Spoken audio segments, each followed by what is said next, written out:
الحمد لله رب العالمين والصلاة والسلام على أشرف الأنبياء والمرسلين نبينا محمد وعلى آله وصحبه أجمعين أما بعد فأعوذ بالله السميع العليم من الشيطان الرجيم بسم الله الرحمن الرحيم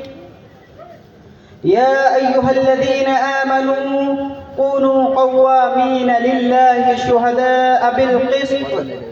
ولا يجرمنكم شنآن قوم على ألا تعدلوا اعدلوا هو أقرب للتقوى واتقوا الله إن الله خبير بما تعملون. حاضرین مجلس، مہمانان گرامی اور میرے سامنے بیٹھے ہوئے معزز ساتھی، آج میں اس پروگرام میں جس موضوع کو لے کر حاضر ہوا ہوں وہ ہے اسلام کی تناظر میں عدل و انصاف. سامعین کرام، عدل وہ منہج ہے جو ہر قوم کے اندر ہونی چاہیے.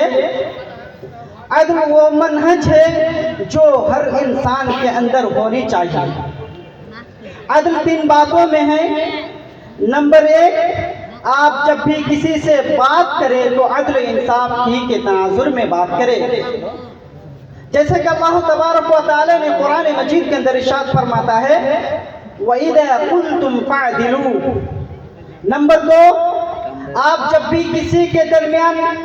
عدل و انصاف کرنا چاہیں تو عدل و انصاف ہی کے بنیاد پر ہونی چاہیے،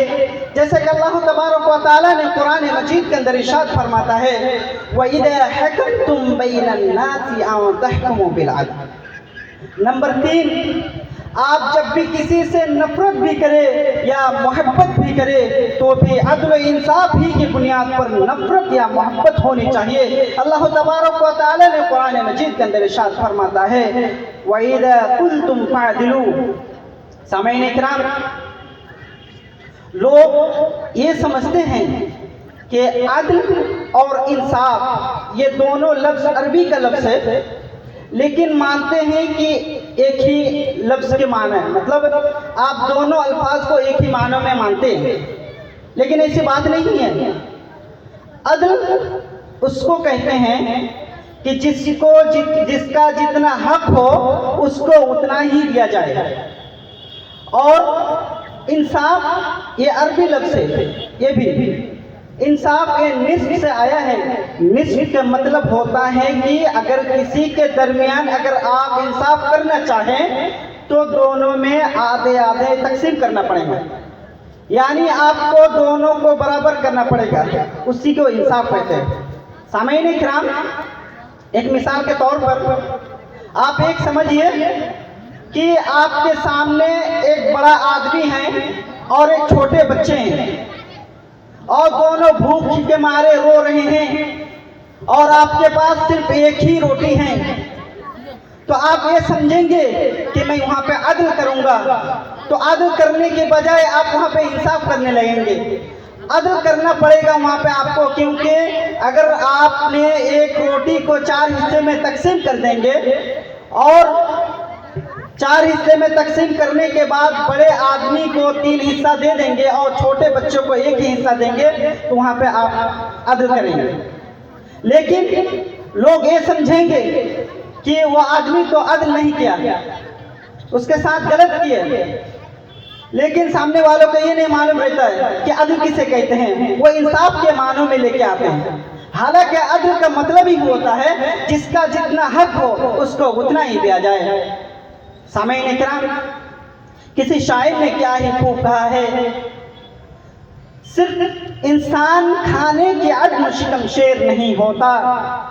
صرف انسان کھانے کے عدم شکم شیر نہیں ہوتا بلکہ انصاف کے بھی بھوکے ہوتے ہیں۔ صرف کھانا نہ ملنے سے انسان کی جان نہیں چلی جاتی ہے بلکہ انصاف کے نہ ملنے سے بھی انسان کی جان چلی جاتی ہے۔ افسوس آج غذائے انصاف اختتام کے دہنے میں ہے۔ انصاف کی درخت پھٹ چکی ہے اور اس کی شاخیں بالکل خشک ہو چکا ہے۔ نہ تو کسی دیش کے اندر انصاف ہے، نہ کسی اسٹیٹ میں، نہ کسی ضلع میں، نہ کسی شہر میں، نہ کسی بستی میں، نہ کسی محلے میں، نہ کسی محلے کے گلی کے اندر انصاف باقی رہا۔ آج پوری دنیا میں انصاف کا دھجا اڑایا دیا جا رہا ہے۔ سامعین کرام، اللہ تبارک و تعالی نے سب سے پہلے عدل کا تذکرہ فرمایا ہے۔ عدل کا معنی انصاف ہے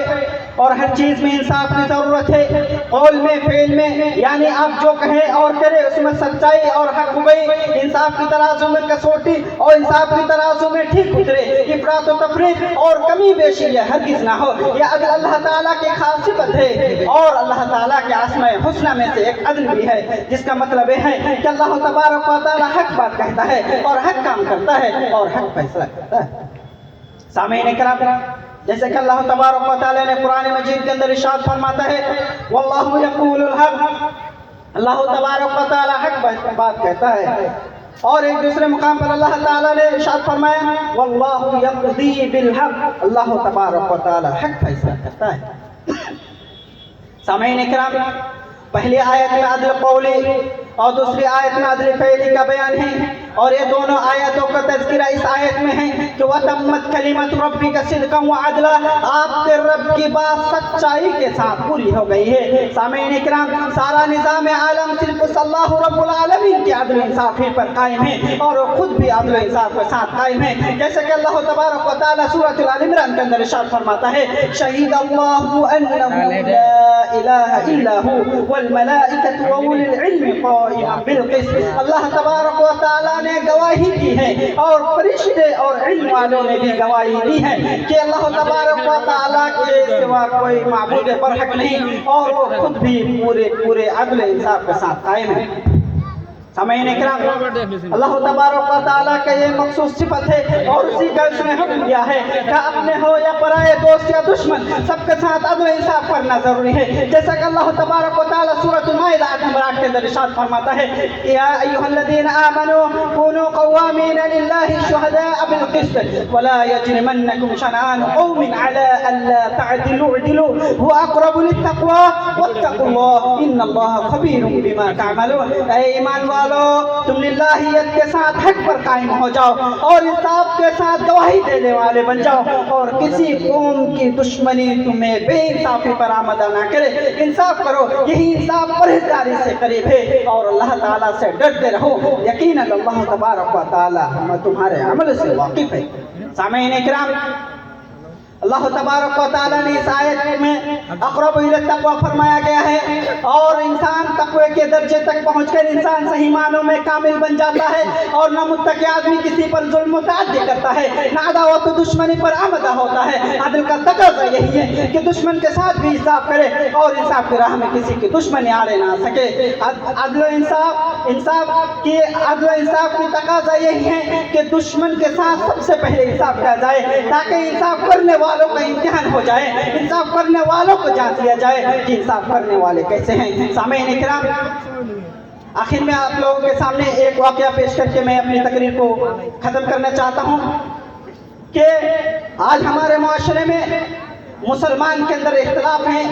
عدل انصاف کی تو دور کی بات ہے، وہ عدل انصاف کے بارے میں جانتے ہی نہیں، عدل انصاف کے بارے میں کچھ معلوم ہی نہیں ہے، حالانکہ جاننے کے باوجود وہ عدل انصاف نہیں کرتے ہیں۔ حضرت عمر بن خطاب رضی اللہ تعالیٰ عنہ کے دور میں حضرت عمرو بن العاص رضی اللہ تعالیٰ عنہ ایک صحابہ رسول تھے، مصر کے گورنر تھے، وہاں پہ اس کا ایک بیٹا تھا جو گھوڑ ریس میں بہت تیز تھے، گھوڑ ریس میں اس کو کوئی ہرا نہیں پاتا تھا۔ ایک مرتبہ حضرت عمرو بن العاص رضی اللہ تعالیٰ عنہ کے لڑکے نے چیلنج کر دیا اور کسی یہودی کے بچے نے یعنی چھوٹے بچے تھے اور حضرت عمرو بن العاص رضی اللہ تعالیٰ عنہ کے لڑکے کو چیلنج کو ایکسیپٹ کر لیا، یعنی ان کے چیلنج کو قبول کر لیا۔ حضرت عمرو بن العاص رضی اللہ تعالیٰ عنہ کے لڑکے نے یہ کہا تھا کہ میرے ساتھ کوئی گھوڑ ریس میں جیت کے بتا دے، مجھے ہرا کے بتا دے تو میں مان جاؤں گا کوئی گھوڑ ریس میں لڑکا ہے۔ پورے مصر میں چیلنج کیا تھا، تو وہاں پہ ایک یہودی کے بچے نے اس کے چیلنج کو قبول کیا تھا، اور جب ایک مرتبہ وہ اس چیلنج کو قبول کرنے کے بعد اس ریس میں آیا، اس کمپٹیشن میں آیا، تو حضرت عمرو بن العاص رضی اللہ تعالیٰ عنہ کے لڑکے نے ہار گئے اور اس یہودی کے بچے نے جیت گیا۔ تو حضرت عمرو بن العاص رضی اللہ تعالیٰ عنہ کے لڑکے نے غصہ ہو کے اسے ایک تھپڑ مار دیا، اور اس یہودی کے بچے نے رو پڑے اور کہنے لگے اے لڑکے مجھے مارے کیوں، میری غلطی ہی کیا ہے، بغیر عذر کا کیوں مارے مجھے؟ تو حضرت عمرو بن العاص رضی اللہ تعالیٰ عنہ کے لڑکے نے کیا کہا معلوم کہ مجھے کیسے تم ہرا دیا؟ تو اس یہودی کے بچے نے کہنے لگے میں عدل و انصاف کے لیے جاؤں گا یہاں کے گورنر کے پاس۔ حضرت عمرو بن العاص رضی اللہ تعالیٰ عنہ کے لڑکے نے کہا کہ تم چلے جاؤ جس کے پاس جانا ہے، تم جس کے پاس انصاف مانگنے جاؤ گے، عدل انصاف کی طلب کرنے جاؤ گے، وہ اور کوئی دوسرا نہیں ہے، وہ میرا باپ ہے، اور ایک باپ ایک بچوں کو مار ہی نہیں سکتا ہے۔ تم چلے جاؤ جس کے پاس جانا ہے، اور میرے ابو کے علاوہ اگر کسی کے پاس جانا ہے تو کوئی انصاف کرنے والا نہیں ہے۔ سامعین کرام، وہاں سے اس یہودی کے بچے نے چلے گئے، تو کچھ دن کے بعد حضرت عمر بن خطاب رضی اللہ تعالیٰ عنہ مصر میں کسی کام کی وجہ سے آئے، اور تمام مصر والوں کو ایک مجلس میں جمع کیے اور ایک ہی سوال کیے کہ اے مصر والوں،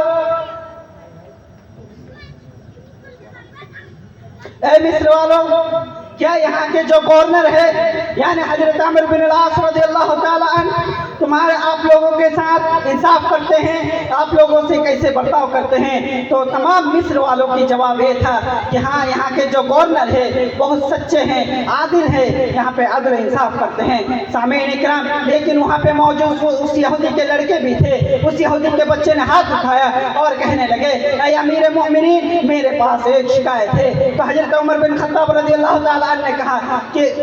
تمہاری شکایت ہی کیا ہے، کہو۔ تو اس یہودی کے بچے نے ڈرتے ڈرتے کہنے لگے کہ اے امیر مومنین، میرے ساتھ ایک مرتبہ یہاں کے جو گورنر ہے اس کے لڑکے نے چیلنج کیا تھا گھوڑ ریس میں، جب میں ہرا دیا تو مجھے بغیر غلطی کا ایک چمٹ مارا، اور جب میں اس سے یہ سوال کیا کہ میں یہاں کے گورنر کے پاس جاؤں گا عدل انصاف کے لیے، تو اس لڑکے نے کہا کہ تم چلے جاؤ جس کے پاس جانا ہے چلے جاؤ، اور تم جس کے بات کر رہے ہو وہ میرا باپ ہے، اور ایک باپ ایک بچوں کو نہیں مار سکتا ہے، اسی وجہ سے مجھے انصاف نہیں ملا۔ حضرت عمر بن خطاب رضی اللہ تعالیٰ عنہ غصے کے مارے آنکھ لال ہو گئی، اور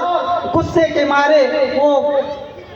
آنکھ لال ہونے کے بعد وہاں سے اٹھ گئے اور اس یہودی کے بچے کو اپنے رانگ میں بیٹھا لیے اور کہنے لگے اے لڑکے، کیا ان لڑکے نے جو بتایا یہ سچ ہے؟ تو حضرت عمر بن العاص رضی اللہ تعالیٰ عنہ کے لڑکے نے فرمایا جی ہاں یہ سچ ہے۔ تو اس یہودی کے بچے کو حضرت عمر بن خطاب رضی اللہ تعالیٰ عنہ نے حکم دیا کہ تم جاؤ اسی طرح مارو جس طرح تم کو مارا تھا۔ اس یہودی کے بچے نے حضرت عمر بن العاص رضی اللہ تعالیٰ عنہ کے لڑکے کو اس بھرے محفل میں سب کے سامنے مارے اور بدلہ لے لیا۔ حضرت عمر بن خطاب رضی اللہ تعالیٰ عنہ نے اس لڑکے کو حکم دیا کہ جاؤ تم اپنی جگہ پہ بیٹھ جاؤ، اور حضرت عمر بن العاص رضی اللہ تعالیٰ عنہ کو ایک سوال کیا کہ